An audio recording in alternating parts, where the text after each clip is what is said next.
Welcome to Module 2 of our course Conflict Management.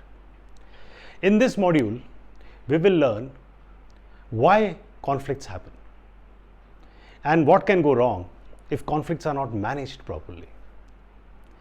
Now, as we discussed in the last module, conflicts happen when two or more people come together to engage in some work, some social activity, or in the family. Conflicts are usually happening because people have a different point of view, different perspectives, or beliefs or priorities around common areas of work. But here let's try and understand some of the most specific reasons why conflicts end up happening among people. One point we need to understand is that we cannot avoid conflicts. They have to happen because every individual is unique. Their point of view, their way of looking at things is unique.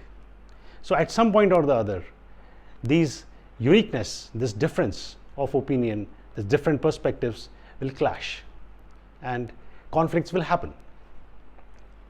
But there are specific reasons because of which these conflicts get aggravated. One of the reasons for conflicts is shared resources.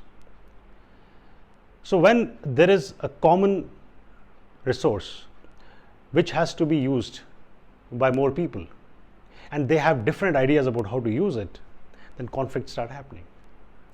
So for example, there's a husband and wife and they want to go out for a vacation.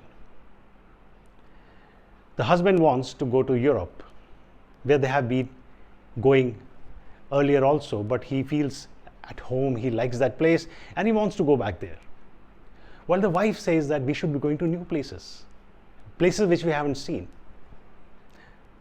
Now they can go to either one of these two places and a conflict happens.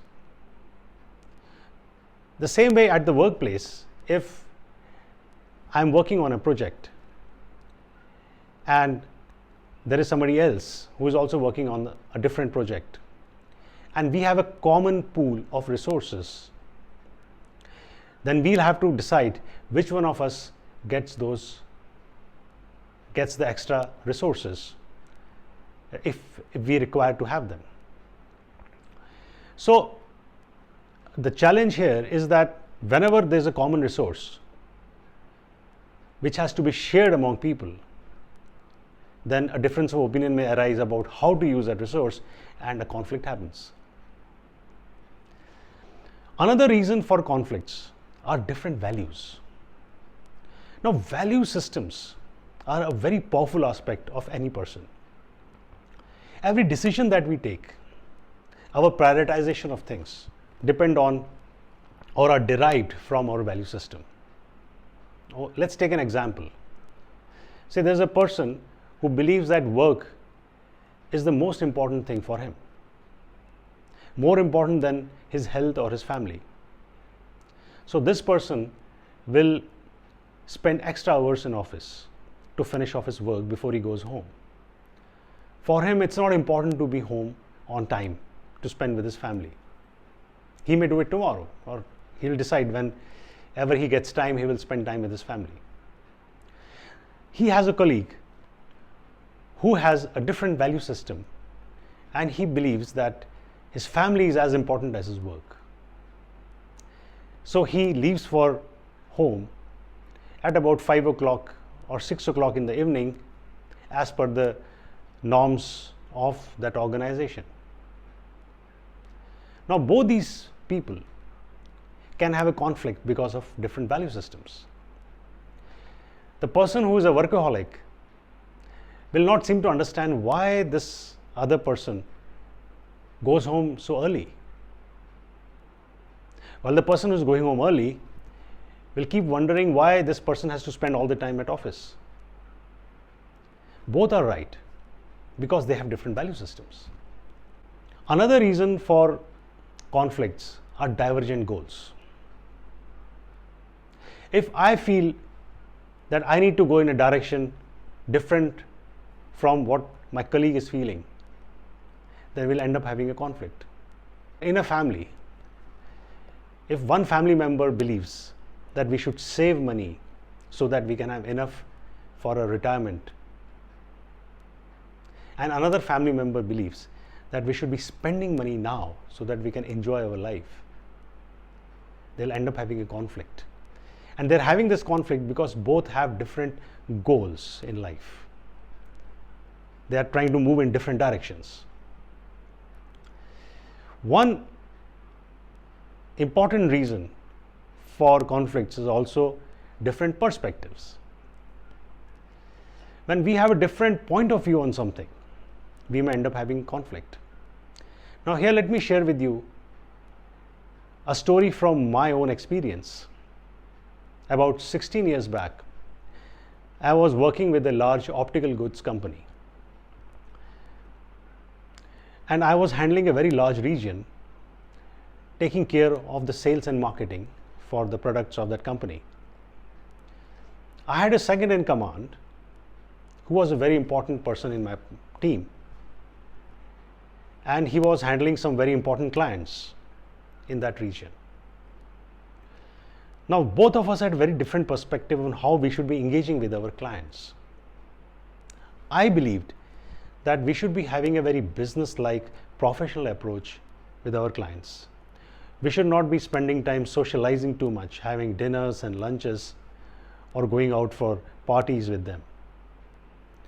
But my colleague, who was an important part of my team and was handling some very important clients, believed that we should be doing a lot of socializing, engaging as friends with our clients, because that's how you eventually get business. That's how you build relationships. Now, we were so divergent in our views that we were not able to work together. And we ended up breaking that region into two parts between us, so that I could tackle some of the clients in a different way and he would tackle them in a different way. Thankfully, good sense prevailed and we reached a common solution so that we could work together with our clients. But the important thing here was to understand that both of us were very normal, ambitious, hardworking, and good people. But just because we had different perspectives about something, we had a serious conflict among us. One very important reason for conflicts is fear. When we approach a certain relationship with fear that we may lose out if we don't stay in control, then we'll end up having conflicts. So say there is a supervisor in an organization and he has a team of people working with him. If the supervisor is always worried that he needs to be in control of the situation, he needs to ensure that what he wants should be done without any questions, that there should be no resistance to his directions or his instructions, then they will start having conflicts, because he's not giving them an opportunity to give feedback, to share their opinion, to resolve the differences of opinion that may be arising in the team. And this kind of a fear, this kind of a insecurity or anxiety is also a very large reason for conflicts. Lastly, a very important reason for conflicts is an inability to engage. There are some people who just cannot communicate or talk with others. They cannot share their points of view. They cannot bring out what they feel differently about a certain situation. So either they suppress themselves, which means that they don't engage as well, they don't interact with others, they don't contribute fully, or they start controlling the others, forcing others to agree to what they are saying. And because of that, the performance of the whole team starts getting impacted. So these are some of the key reasons why conflicts happen. It's good for us to know this, because whenever we see something like this happening, we can be assured that there is some or the other conflict which might be arising out of this situation, or may have already arisen out of the situation and will need to be resolved or managed. Now let's try and understand what happens when conflicts are not managed properly. Conflicts don't go away on their own because they are existing for very clear reasons.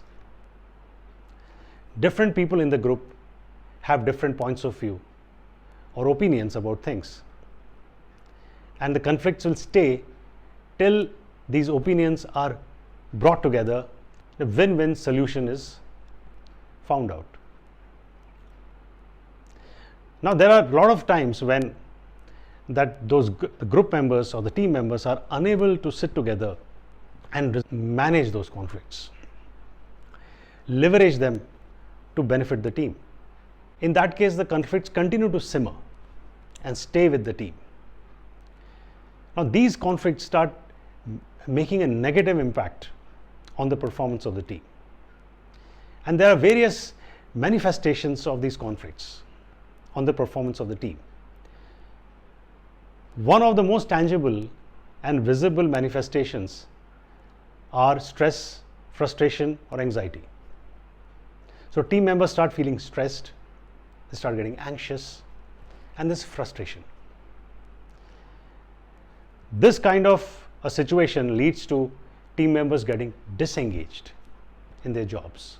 They don't feel like coming for work, or even if they do come for work, they don't engage fully. Relationships start getting strained. People are not communicating with each other. They don't want to open up and share their inner thoughts or feelings with the other team members.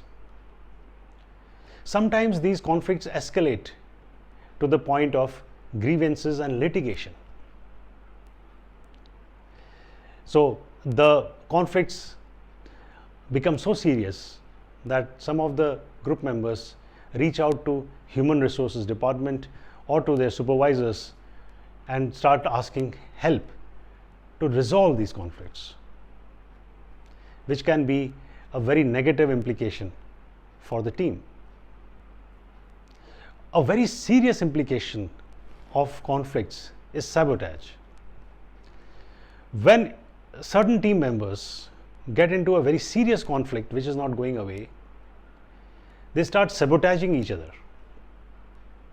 They start talking negatively. They start trying to find out ways to pull the other person down, to harm the other person, because they feel that that's how they can get more power out of that engagement or that relationship, and they can move forward ahead of the other person, which is a very negative way of engaging in any such group or team. And finally, having said that, the biggest loss to the team or that group is opportunity loss, because this team which has too many conflicts ends up spending a lot of time fighting with each other and not doing any productive work. So as we can see here, conflicts which are not managed properly can be very harmful for any group or team, whether it's at home or at the workplace. So with module 2, we understand firstly that conflicts can't be avoided. Conflicts will always be there. Managing conflicts is very important and better than just resolving or suppressing them. Conflicts can be leveraged to improve the performance and engagement in a team. And finally, conflicts, if not managed properly, can seriously impact the performance or even the existence of a team. So with this, we come to the end of module 2. And in the next module, we will learn what are the benefits of conflict management.